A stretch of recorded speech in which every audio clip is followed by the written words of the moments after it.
Good that, isn't it, Johnny? Fabulous. It is. She's like the kind of a Shirley Bassey for a whole new generation, Anna Cole. She's the big production, all right. Lovely, isn't it? Yeah. You'll like this as well. We're talking about underwhelmings today. Jenny Bauer said, overheard on honeymoon in Iceland whilst on a bus tour, this stunning majestic sight of the meeting of two tectonic plates. We overheard an American woman saying to her husband not to bother taking a photograph as, it's just scenery, honey. And Carl the T-shirt She's man. got a point. I mean, I don't know. I mean, I was taken to... I was at the southern tip of India, and I think 3 oceans meet there. Or the Arabian Sea and 2 oceans. It just looked like a gang of water. A gang of water, isn't it? Really? Although, actually, there's a slightly different coloration, bizarre. Is it really? Yeah, I think it's off the tip of Tamil Nadu. So it's got a long way to go. To be not especially whelmed. And Carl the T-shirt man in Lincolnshire said, I was the resident DJ at a cabaret club in Loughborough and we booked Emile Ford and the Checkmates. You'll remember. He wasn't underwhelmed by Emile, was Well, he says, upon How greeting... jaded have you got to be? Says, upon greeting Mr. Ford and inquiring as to the whereabouts of the Checkmates, he handed me a cassette and said, it's all on there, mate. I'm not surprised, but I've heard that story before. He'll do a gig in your front room. Right, brilliant. He does that. He does birthday party. If you can pay the price, you can have Emile. And the Checkmates on a cassette. Perfect. Did you ever do gigs in Peter? It's been quite... in somebody's front room? Yeah. No. You're doing gigs more or less everywhere else. I wouldn't rule it out. No. Yeah, you're doing more or less gigs everywhere else, aren't you? You are the busiest you've ever been, probably, are you? Without a doubt, Marky. Yeah. And you look good on it, though. You look well. The reason I look well, though, to be fair, is I got back off holiday last week. Where did you go? Although I was on holiday, I was scribbling away there. Yeah. I'm never really on holiday. No, I know. Where do I'm like the police. You know, I'm never really on holiday. And now I'm a doctor. Well, I can't afford to go to sleep. Right, OK. What, somebody might need me somewhere. Are you a doctor of letters now? Are you an honorary doc? I'm a doc. Yeah. Dr. Cooper-Clarke. Trust me. Where did you go on your holidays? I don't have you down as a sun worshipper, Clarky. Oh, yeah. I've been in France, staying with my wonderful family. Right, OK. And my wife's sister Arlette, and then my wife's sister Christiane, and then, all around that. It was like $1 million holiday. I didn't get me hand in my pocket once. Not that that's the measure of anything. It's a start, though, isn't it? It got embarrassing. And do you lovely time, beautiful time. When you're on holiday, do you? I mean, your hair's sort of resplendent, sort of, like a pineapple today. It's refreshed. It is. It's lovely. Do you do that or do you go flat on holiday? Do you sort of let it? But to be honest, I've had an hat on for 5 weeks. Have you? Right. Yeah, just protecting the cranium from the fierce sun of the Côte d'Azur. Right, okay. Cooper-Clarke with a tan would really confound people's expectations, wouldn't it? Because I don't tan well. No, right. Well, it must be years since you had a suntan, is it? I don't think I've ever had one. I lived in Spain for a year and managed to avoid it. I think I'm one of nature's albinos, one of nature's anemics. We should say congratulations because you're #1 in the charts today. Yeah, thanks, Alex. Yeah. Thanks, Alex. Alex Turner. He's featured some of my lyrics in it. So I was just saying, what with Alex and Ben Drew. You know what lesson I'm taking away from all this? If you want to get a #1 record, get me involved. Well, it's the only conclusion you can draw. It's the only reasonable conclusion I can draw. Yeah. So I Want to Be Yours on the Arctics album, and it's a #1 album. I mean, Alex is a long-term... As soon as he started doing interviews, he was name-checking you, wasn't he? Yeah, great. I think, like Ben, I think they both did us at school, on the old curriculum. Right, yeah. And... and took it in round. Well, obviously they would have done it anyway. I mean, blimey. Yeah. These are very talented people I'm talking about here. Well, of course, but if I can help. And you've never heard it, you said. No, we're going to hear it now, aren't we? We're going to hear it now. Premier Tomp. All right then. So it's Arctic Monkeys with Words by John Cooper-Clarke, and I Want to Be Yours, #1 in their charts. Formidable. The thing that's hooked everybody in stuff like that, you know. Drummer as well. Yeah, Matt. It's some They of... were great on Glastonbury.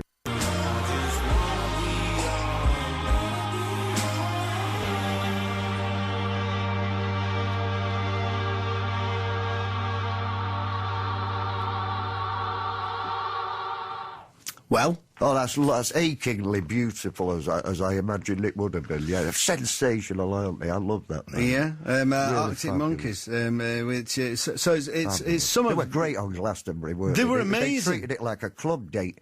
There was a personal connection with all them, like how many thousand, hundreds of thousands people.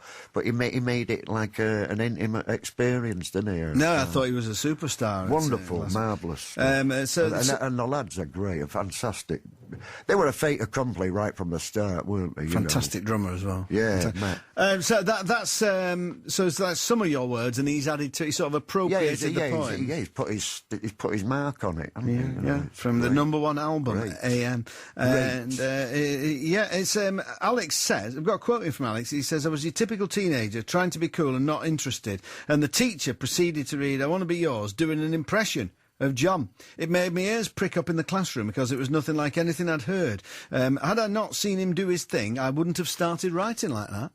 Well, thanks. It's amazing. Well, I mean, that's fabulous. But that's very similar to my story, anyway. It was a teacher that conveyed the beauty of poetry to me as well. You know, What poetry in particular? Well, it was mainly 19th century stuff. You know, Sir Henry Newbolt, right? People, stuff like that. You know, and which we learnt Michael Gove style. You know, right? But because it was such it was a kind of rugged outdoor type. You know what I mean? And he conveyed a love of 19th century poetry. So the whole class. So, you know, it's the way you tell them, isn't it? Well, it absolutely, for me, Gerard Manley Hopkins, for me. Was it at school? The Windhover and all those things, I thought, blimey, that's just so the kind of, the use of words. So it's very encouraging to know that can still happen. Yeah. And the other thing that's the link between all that is that, like, you know, when people were surprised about performance poetry, but in fact, the thing that's hooked everybody in down the years is performance. That's what it's for. Yeah. That's what it's for. You know, Shakespeare wrote for actors. You know, it's meant to be heard. If it doesn't sound any good, it's because it's no good. Right, yeah. It's a phonetic medium. It's written in it's a cool medium when you're writing it, but when you're reading it, it becomes a hot medium. Yeah. If you to use the language of the late Marshall McLuhan. Not leaving you behind, Emma. I keep forgetting you're not doctors. I am not a doctor. Everybody's a doctor. I must keep reminding myself. I am. That, you know, I am. You are. Yeah. What? Bloody hell! The thought of him with a scalpel in his hand. It's horrifying, isn't it? Me and Stuart got honorary and the doctors. Have you? Really? Yeah, we have. Listen to this jingle. 6 Music. Radcliffe and McConey. The Doctors of Pop will see you now. There you The go. Doctors of Pop. So that's your specialist field of endeavour, is it? It is. University. See, I'm a brain and eye man. Right, yeah. Who bestowed upon you your doctorate? Harold Ships. No. No, it was... I get carried away with mirth at this time of the day. I'm sorry, I've been on holiday. Where was your doctorate from? Salford. Ah, right. Yeah, okay. Salford. We're Bolton. Oh, yeah. Yeah. I don't know how that works in terms of doctorate trumps. What have you been writing? Call that a doctorate. Right. What have you got? You got a poem for us, have you? You're going to read? Is it something new you've been working on? As you probably know, Dr. Radcliffe. Yeah.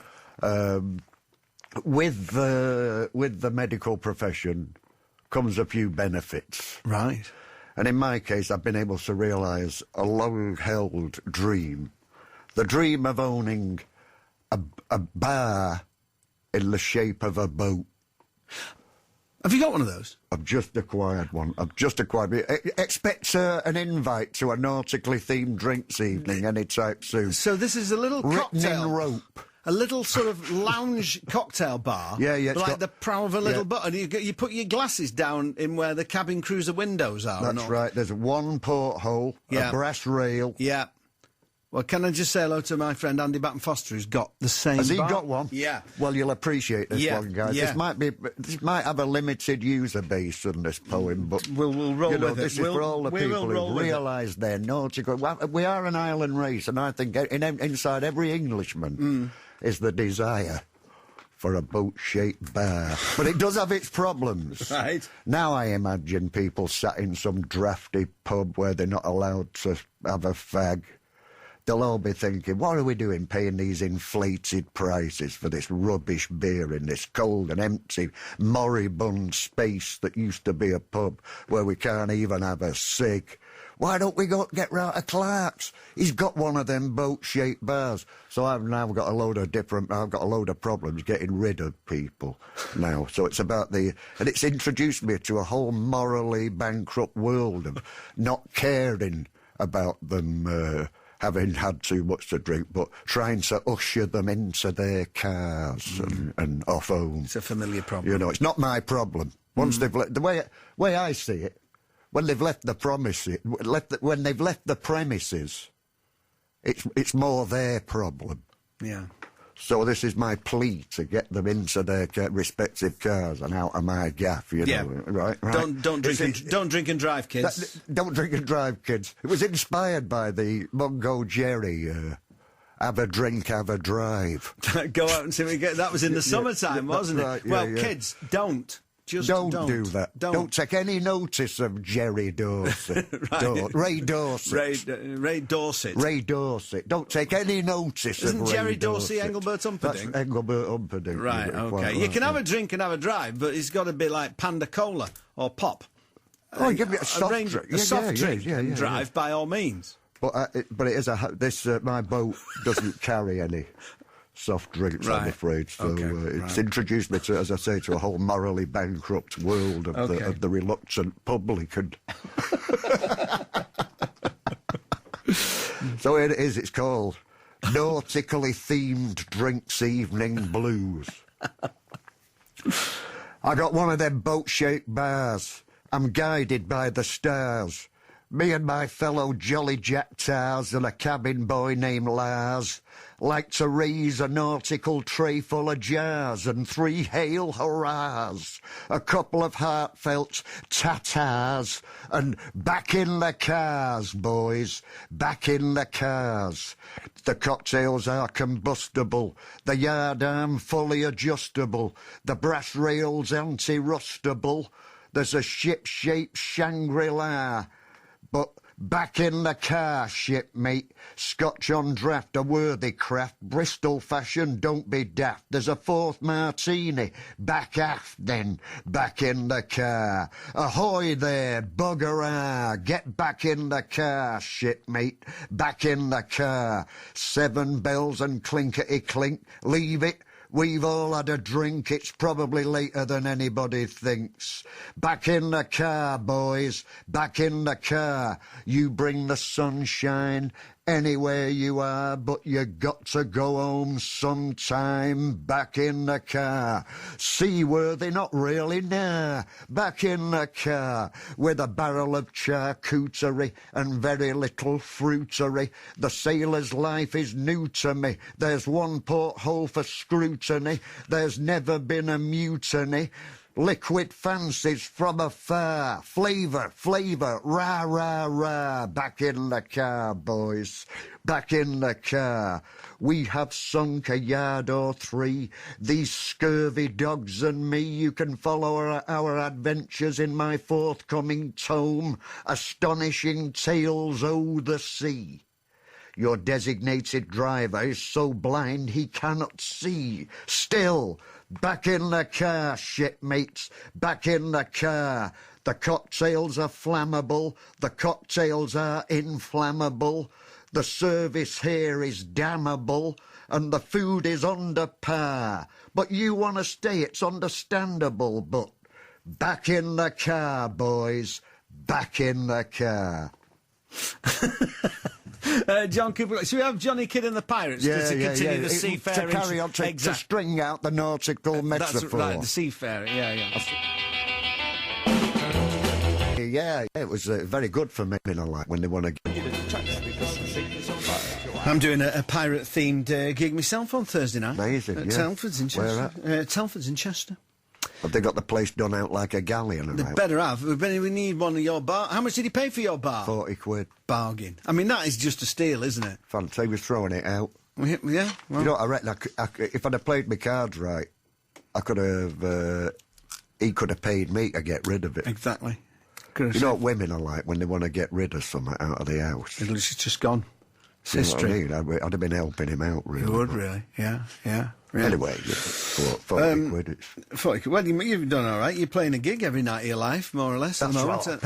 I paid for You it paid for it, yeah. 5 weeks ago. That's right, yeah. So, and there must be an envelope full of cash coming from Alex and the Arctics, mustn't there? So you'd be fine. Don't worry about me. How was Festival number 6? How was Port Merion? Oh, terrific! Apparently, yeah, it was very good for me. I got a huge crowd there in the square. You know, Yeah. You know, you can imagine it in the Prisoner. Yeah, were you a Prisoner fan? Was you? Oh, absolutely, I was. Yeah, because I like Danger Man. Yeah. You know, I was a big fan. So I like that anyway. So I thought, I always assumed it was him leaving the Secret Service, really, even though he didn't have a name in that. So it went without saying, if you'd been a Danger Man fan, Yeah. it was him, wasn't it? Oh, I see. Right, your knowledge is greater than mine. I never watched couldn't Danger Man. square his conscience with the things he was having to do. You know what I mean? It was crisis of conscience, wasn't it? It was, yeah. All them bits at the beginning, like where he slams his hand down on that cup of tea goes everywhere. Another thing you've been doing since I last saw you, you were Sunday night at the London Palladium, Sunday officially. nights. Welcome, ladies and gentlemen. Welcome to Sunday night at the London Palladium. Because that was the big variety show for the younger listeners, wasn't it? Gigs. Yeah. Gold standard, no doubt about it, wasn't it? Mario Lanza. Was Bruce Forsyth the host of it? Yeah, he was, yeah. Yeah, right at the beginning, and then Norman Vaughan, and he took over from Tommy Trinder. Right, okay. Yeah. Yeah, it launched. I mean, that's the gig that launched Brucey. Right, okay. Yeah. And how was it, Sunday night at the London Palladium? Fantastic. You had your own all variety bill, didn't you? It was all poetry, though. Was it? Yeah. 100%. Oh, actually, no, couple of singers. I had Viv Albertine on, and a couple of singers. But it was poetry. Right. Yeah. Phil jammed it out. Must have been. What a great feeling to have jammed out the London Palladium. That, to me, to somebody at my age, that is like the gold standard. I know, it really is, isn't it? Yeah. You're doing Shepherd's Bush Empire in March. Tickets go on sale on Wednesday, and you're playing Leicester Comedy Festival as well. And tomorrow you're in Bromsgrove. I mean, you're working all the time now, aren't you? Yeah. And are you enjoying it? I mean, is it because you? I mean, well, I do enjoy it. Oh, yes, I do. It's great. It's not work as I understand the term. No. Because it was a struggle for a while, wasn't it, working, because you couldn't for quite a while, and now you kind of can't stop. Yeah, that's right, it's great. Yeah. Richard in Crewe said, I saw John at Nantwich last week, it was a cracking night. He attempted a stage dive at one point, but it was off the back of the stage. Off the back, yeah. It was one of these art centres, sort of, Yeah. The mood cut you to stage dive off the back. Wonder if they've got the writ yet. Right. For that whiplash that I suffered. Sounds self-inflicted to me. People like you who's putting my car insurance I'm just piecing my case together. Yeah. If everything goes according to plan, I might never have to leave the house ever again. Are you doing another book? What are these new poems going to be in an anthology or a collection? Yeah, they've got to be in it, Mark. It's there's no way around it. I was going to bring one out ages ago, but I'm glad I held back because I've got a lot more now. But, right, yeah. And they've also re-released the 1979-81 collection, 10 Years in an Open Next Year, is also available from good stockists everywhere. Which is I've still got that thing, and I've still got the Snap, Crackle and Bop on, which has I'd get another one if I were you, Mark. Right, they fall apart. Right, okay, the sales push now, quickly. is it? Sales push. All right, we're going to play. You wanted to play something else. This is by Duffy Power. Yeah, this is Duffy Power, who obviously, but judging by his surname, it might be his real name, actually. It's common enough. It's an Irish name. Yeah. As is Duffy. Never put them to... But if he was one of Larry Palmer's, he made everybody change the name. Yeah, that's right. He named everybody after a human quality. Yeah. Didn't he? Vince Eager. Right. Billy Fury. That's right. Georgie Fame. Oh. Yeah, they were all named after Dickie Pride. That's right, yeah. All named after human qualities. But Duffy Powell was sort of the Georgie Fame end of things, in that he sort of had a kind of slightly kind of jazzy sort of profile. He had a big hit with It Ain't Necessarily So from the Gershwin musical Porgy and Bess. Right, okay. But he put a rocking spin on it and got it into the church. There you go. But this isn't that. This is... No. And I'm as anxious as you are... Dream Lover. ...to know whether this is the one that Bobby Darin made a hit out of. Let's have a listen. Good to see you. It's a great song if it is.